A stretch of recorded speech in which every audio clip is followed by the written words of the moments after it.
Welcome back to Real Talk with Haley and I. We're excited to be doing these conversations. We had a good talk last week and had some good comments. Today, we were talking about something that is kind of just in our daily conversation. We're bringing conversations to those we're in business with around culture. And Haley and I were talking about culture, and then we were talking about how it relates to productivity and just our experiences with other, large, small, new experienced teams, and kind of what that means, what culture means to them, and like really what we should be thinking about, I think, as leaders when it comes to culture, because that's kind of it's just a real common word, don't you think, Haley? Like we keep hearing the word culture.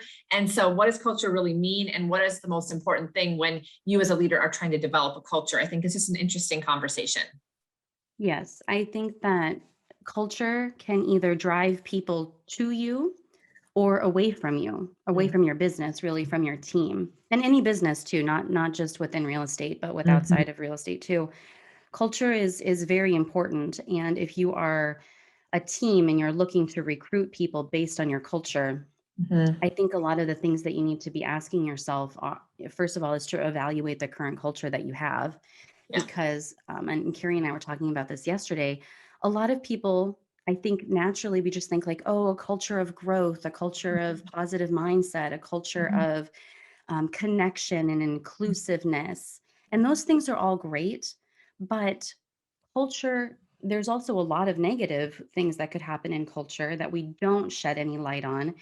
And I want to also point out that culture it's also about what are you doing in your daily activities and your daily practice and your habits within your business that are actually leading toward productivity? Because in real estate, we have to remember that our team, we're in a business of selling. And if you're Mhm. not doing that, and if your culture doesn't reflect that, you're not going to be in business for very long. Yeah. And really, it's interesting because I see people sometimes go to the extreme of creating this, amazing culture that people want to be part of. But if people aren't making money, Hmm. it doesn't almost matter, because whether we like it or not, income is an important thing in everyone's life. It may not be the driving force of their happiness, but it's necessary. And people have to make money. Nobody got into real estate or in any career to say that that was just to do it for fun and not make any money. Of Right. course, there's financial goals. So I think sometimes we as leaders lose our way, and there has to be some kind of a fine line or a balance between how do we make people be better and formulate better habits in their life and their business, because that's going to give them long-term success. It also increases their confidence and their self-trust, and there's a whole bunch of personal growth that comes with creating those daily habits and work, right?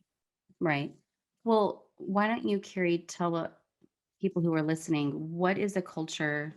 What should the culture look like, in your opinion, if you're trying to recruit people to your company, to your team, to your real estate team, to follow you? What kind of leader do you need to be, and what culture should they be developing?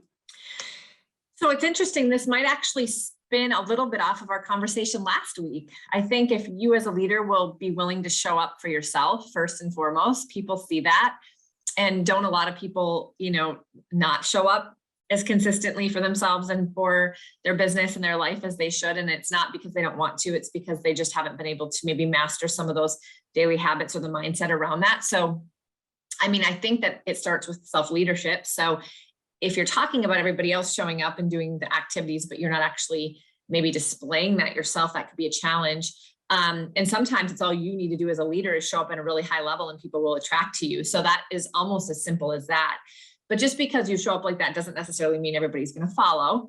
So Right. one of the things I think some leaders do is they show up, but then they don't really talk about it. They're not really like super authentic or transparent about their own struggles of showing up, or the good, the bad, the ugly. And I think sometimes we have to be willing to share our journey around that, so people not only are attracted to it, but they can start trying to execute in the same way. They can start trying to lead themselves in the same way. So that's one thing that I think is fundamental.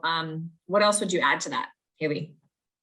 Yeah, I mean, I would encourage, any leader who is looking to improve their culture, like I said earlier, to evaluate what you're currently doing and what you're currently not doing. Mhm. Because everything that we do as business leaders needs to flow into, are we being productive? Are we actually producing? Are we meeting our KPIs? Are we are things actually being measured? Are the things that you were doing for your culture within your organization actually leading to agents closing their deals and being more productive, not just personally and professionally, but in for your business as also? Mhm. Right. I would also, I would just say that, do you have a culture where people can come in and they can interrogate reality without Mhm. feeling like that they're going to be retaliated against? Do you Mm. have a culture where people can ask questions, where they can poke holes in the business, where they feel free to come to you and say, hey, this isn't working. Can we Mhm. try something else? Do people feel comfortable doing that? Yeah. If you are a team that focuses a lot on events, what does that event planning look like? And is it inclusive? Is it inclusive to the whole team? Yeah. Are you creating silos in your business, or Mm. a business where you're actually asking for collaboration? And what does collaboration look like to you? Mhm. Because again, that is all culture. Culture is not just beer pong and pizza, because that is a type of culture, right? It's not just going to happy hour and everybody talking and venting to each other. That too is culture. Is that the kind of culture that you want to have? Or do you want to have a culture that represents you as the leader? And again, is it actually helping agents to produce greater business and to improve themselves as human beings? Yeah. I mean, that's the stickiness factor. People, yeah, they love having fun and going out and doing those things. But in reality, they could go do that with a lot of people. That really isn't going to become the stickiness of your business. The stickiness of your Yeah. business is if somebody feels like you've impacted their life and their business in a positive way. That's going to create a lot more loyalty. You said something about inclusive. And I think, in all fairness, or not fairness, but being very transparent myself, which, I always am. I mean, there was a time when I was probably, I know I wasn't, I shouldn't say probably, I was not as approachable as a leader because I was a bit intimidating, because I would make just decisions and like go for them and just expect everybody to jump on board and go along with it. And most of the time people did, which is why I kind of honestly, I think, got in the habit of just doing that without even realizing what I was doing.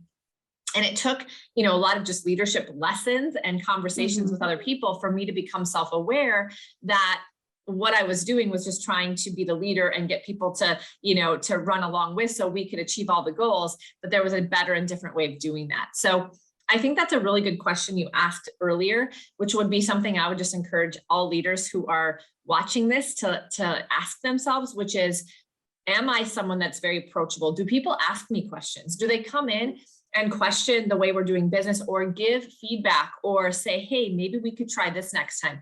Because if you've never been given that feedback or asked a question, then it's probably safe to assume that people aren't comfortable doing it. Right. And it might not be, you might not even feel like you are being that way. Like, I didn't feel like I was going to be hard to approach. I had no idea until then. Obviously, I did some, my own self-awareness. So you have to, I think, when you become more transparent and authentic and open, and then you start asking people for their feedback and being more inclusive, being more intentional about that, you'll start seeing people loosen up and start offering. People really, really like to be heard. Yes. Even if you don't take every single comment that they said and do something with it, which is nearly impossible, they still really, really like that they have the opportunity to at least share their thoughts, right? Yeah, that's a very important point, is that every person has the need to feel seen and heard. And are you creating a space, even in your meetings, in your messaging? Are you creating a space where every person on your team has an opportunity to provide feedback? What does that space look like? Are you actively asking for people who are more introverted? Are you asking their opinion?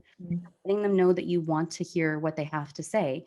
Because even if we aren't looking for consensus, what we're looking for is collaboration. And there is a significant difference between collaboration and consensus. Nice. That's really good. Write that one down, you guys. So tactically, for those of you watching and you're trying to figure out, am I being the best leader? Am I being a collaborative leader? Am I providing a good culture? It all starts with you first, obviously, as a leader. Some of these things might be not natural to you because you're a leader and you're take charge and you're trying to just go make things happen. So I think that some things that you could do, and then I'd love to hear some of your opinion on that too, Haley, is like make part of your team meeting and the actual agenda a time to go around and maybe, ask a specific question about something in the business and get people's opinion. Now, some people may be a bit uncomfortable in a setting like that. If you know that that's the case, you don't have to make it mandatory, but give everybody the chance. Maybe at the end say, look, if you didn't really feel comfortable or you didn't know the answer during our meeting today, send me an email later after you've had time to think about it and process it, because we really want collaboration and I want to take everybody's opinion here and let's put it all together and figure out if we can do something a little bit differently or better. Because again, your point is it's not consensus. It's like if everybody shares something, you're probably going to come up with an idea that's totally new, but it's bringing in everybody's ideas and something that you would not have been able to come up with on your own or any one person on their own. That's the point of group, right? That's the point of a team model. Is to have that collaboration. And if you're interested in understanding or furthering your education on what team collaboration is, please reach out to me. I'm happy to have that conversation with you.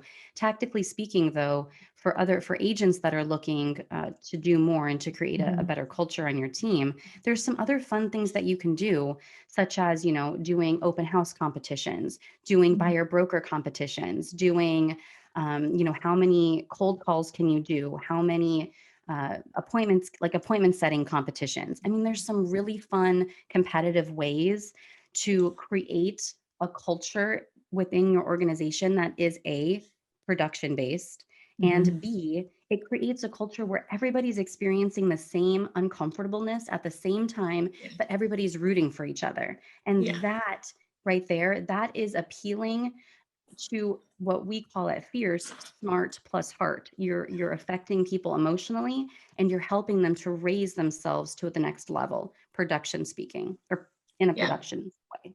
Yeah, I mean, you're exactly right. And you said something like, are you approachable? Can people say things that they really feel? Do you become defensive? Are you open-hearted, open-minded? Just being more conscious as a leader is really important. I think that should be an upcoming conversation that we have, Haley, because that has been a big transformation of mine. Many of my reactions were very, very subconscious, or unconscious, which they are like 75, 80% of our life. That's what we are. But when you realize that, then you can kind of drift back into consciousness and make different decisions. And it can change literally the way you lead people, your relationships. It's pretty amazing. Failing forward, that's maybe something else I would just quickly add here at the end of our talk is, everybody likes to say, we're going to fail forward. That actually means you have to go through failure, which by the way, really sucks. It is not comfortable. It's embarrassing. Your ego doesn't like it. So people like to use that word. And I myself have used that phrase, that word, because it made me feel comfortable saying well, I'm okay failing forward. It's almost like a scapegoat. If I fail, then I told everybody I was okay failing forward. So it makes you less afraid, I guess, to go do what you're doing. But you still need to realize if you really embrace that phrase, and if you do in a culture, then you have to actually be okay with the failure part. And other people have to be too. And they have to see you be a leader that embraces that, not maybe creates a feeling of embarrassment or shame or whatever. So how do you do that? Because that's an interesting concept. People say that they're okay to do it, but most people are not. Yeah, I actually saw something online the other day, and it was an interview that I don't remember who it was, but she was a famous person, and she was talking about failing. And every single day growing up, she would come home, and when they were having dinner at the dinner table, her father would actually want to hear about how she failed that day. And then if she didn't fail, he would be upset with her. The whole point was that he was teaching her that failure is absolutely okay and we need to embrace that to learn. And so what if we took that philosophy and put it in business as leaders, and every morning or every week, every Friday in our morning huddles, we said, how did you fail this week? Amazing. What did you learn from that experience? Congratulations. What are we going to do better next time? What if we created a culture and a conversation around yes, we need to improve. We all do. And even the leader steps forward and says, I failed this week because I did this. And it's Mhm. actually something positive. How many people would come forward and be excited to share what they learned this week and how they failed? Why is That's that? Why awesome. does that need to be negative? It doesn't. It doesn't. It's just a trait. It's just our learned behavior, right? Like Mhm. you either grew up in an environment where like never tell anybody that you're, failing or that you have struggles, which a lot of people grew up in that environment. So it's just like a learned behavior. Now, don't ever show anybody your weakness or what you're not good at or your failures. But man, is that that is It such a is. limiting mindset. There's no growth that happens Mhm. when you don't allow yourself to fail. And then when you're the leader, I think that the best thing you can do is if they're uncomfortable sharing their own failures, is just share yours every Well, single yeah. week. Yeah, absolutely. I mean, and that is culture. That Yeah. is part of culture. It's how people feel coming Mhm. in to work every single day. And when they're working from home, are they still connected to you? Because they're Mhm. bringing home a piece of your culture Yeah. with and how they Yeah. conversation, it doesn't just stop at work. It Mhm. comes into our personal life, how we communicate with our spouse, our partner, our children, our friends, our family. That is a reflection of who we surround ourselves with at work also. Yeah, So it's very important. That's so true. I mean, like we tell people, find your tribe. It's important who you surround yourself with. And sometimes people don't realize how important that is. If it literally affects the way you think and your belief system, and you're retraining your brain in ways, because look, you're spending probably as much or more time at work as you are at home. Unfortunately, for most people, that's true, especially, entrepreneurs sometimes of the year. Maybe it's, different other times of the year, but you're working a lot and you're around people a lot. Most people are, if they're working a full-time job. It's very, very, very important that you realize, like, how is that leaking into the way you think and then the way you act. Remember, it all starts with your thinking, and then it moves into actions, and then it moves into results. So we have to really attack the thinking part. So failing forward also will create growth, because there's zero way to grow yourself professionally or personally if you don't allow yourself to fail forward. So that right. actually equates to productivity. The friendly competition, the rallying around each other, getting in an uncomfortable situation together, inspiring each other to actually get into action, that creates culture in a positive way, because otherwise those people wouldn't get into the action because they would be too scared to. And then that actually leads to productivity, but it leads to 100%. self-confidence. It leads to learning. It leads to getting better at these skills and self-trust. So all the things that we've talked about, if it's culture, if you can connect it to something that's going to lead to productivity, that's the place you want That's to the be, point. right? Yeah, Yeah. 100%. I love it. I love this conversation. We're going to continue to have more conversations every Tuesday. We also are having team building and productivity masterminds, but primarily around our team building masterminds. Haley's going to be joining that with me twice a month as well. And we're going ahead and posting those on our socials. So if you want to join in some of the conversations, today we are having it. It's every Tuesday afternoon. And we're going to talk a little bit more about this whole topic of culture and productivity and how you can create that for yourself and others in your business. So be sure to join us if you want to. It's open to anyone. And I'm super excited for our next conversation. So we'll see you guys back here next Tuesday. Thanks, Bye, Haley. everyone.